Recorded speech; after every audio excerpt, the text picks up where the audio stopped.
প্রজাপতি ডিজাইন এটা কেমন করে বানাবেন সেটা দেখার জন্য সঙ্গে থাকুন। আর মাথায় রাখবেন ডিজাইনটা কিন্তু বেজোড় সংখ্যার ডিজাইন হবে, ঠিক আছে। এই যে যেমন দেখুন এখান থেকে এই যে ঘর, এর মাঝখানে কিন্তু বেজোড় সংখ্যা, মানে হয় 7, 9, 11 এরকমভাবে, ঠিক আছে। আর এইটা একটা সিঙ্গেল ঘর, এটা বুনতে হয়। আর এইটাও বেজোড়, মানে পরপর সব বেজোড় সংখ্যায় ডিজাইনটা হবে। আর 5 কাটার ডিজাইন, ঠিক আছে, সঙ্গে থাকুন। সাইডে একটা ঘর এমনি তো সেলাই করে নিই, আর একটা করে নিলাম সেলাই করে।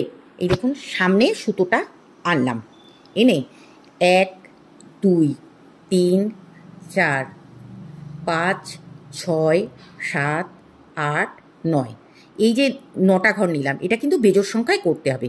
করে দেখুন উল্টাকে একটু ছাড়িয়ে নেবে, এইভাবে করে এরকম উল্টাকে আবার ঘোরালাম, ঘুরিয়ে একটা ঘর বুনে নিলাম, ঠিক আছে।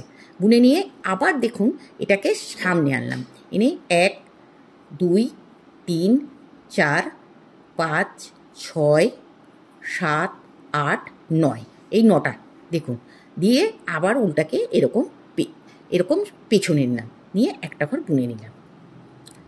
আবার উল্টাকে সামনে আনলাম, এনে 1, 2, 3, 4, 5, 6, 7, 8, 9, আবার উল্টাকে পেছনে নিলাম, নিয়ে এই যে দুটো ঘর সাইডে আপনি যে কটা চাইলে রাখতে পারেন ঘর, ডিজাইনের জন্য একটা প্রয়োজন।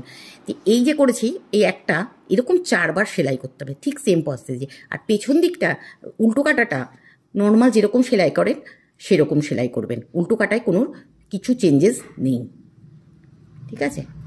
তো এইভাবে আরেকবার দেখে নিন, উল্টো কাটা যেভাবে বুনবেন। আর ডিজাইনটা দেখতেই পাচ্ছেন 4 কাটায় হয়, 1, 2, 3, 4। তাই ঠিক সেম জিনিসটা আমি 4 বার রিপিট করব। করার পর পঞ্চম কাটায় গিয়ে আপনার আরেকবার ডিজাইনটা করতে হবে, সঙ্গে থাকুন। এবার এই যে 4 এই দেখুন 1, 2, 3, 4 সেলাই হয়ে গেছে। এইবার এই কাটায় 5 নম্বর কাটায় এবার কাজ। সাইডে দুটো ঘর যেরকম নিয়েছিলাম সেরকম। আচ্ছা, এবার এখানে 9টা ঘর ছিল, তাই তো। এই ঘরটা, মাঝের ঘরটা বাদ দিয়ে এখানে এই যে 4 আর 5-এর 9টা ঘর। তো কী করতে হবে, 4টে ঘর সেলাই করে নিতে হবে প্রথমে। 1, 2, 3, 4 নিলাম, 4টে ঘর সেলাই করলাম। এটা হচ্ছে 5 নম্বর ঘরটা ডিজাইনের। এইবার এই যে কাটাটা এর তলা দিয়ে এইভাবে করলাম, করে তলা দিয়ে করে এই 5 নম্বর ঘরের মধ্যে দিয়ে ঢুকালাম, ঢুকিয়ে এরকম আনলাম। এনে এই ঘরটা নর্মাল এমনি ফেলা চলবে না, এটাকে এর মাঝখান থেকে ফেলতে হবে। খুব সুন্দর একটা, এই দেখুন একটা নট টাইপের তৈরি হয়েছে। এবার আবার 4টে ঘর সেলাই করে নিতে হবে। তো 9টা ঘরের ডিজাইনটা এই যে কমপ্লিট।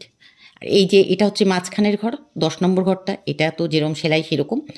এরপরে আবার এই ডিজাইনের দেখুন, এই যে এই 9টা ঘর আছে, 9টা ঘরে 4টে সেলাই করে নেব।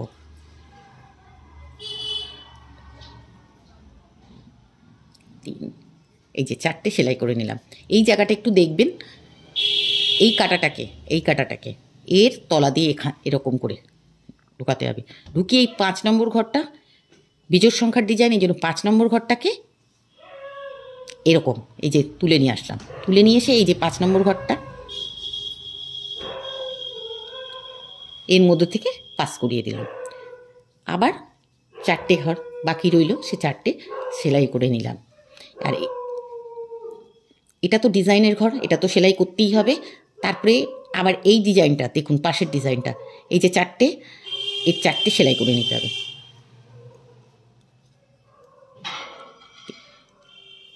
4 সেলাই করলাম।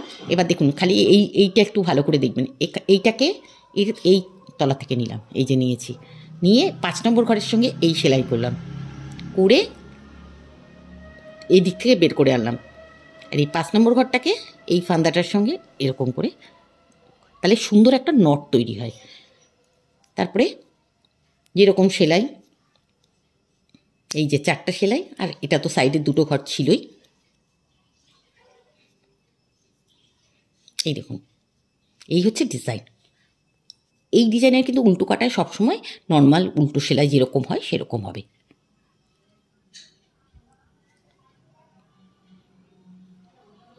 ঠিক আছে, কাট কর।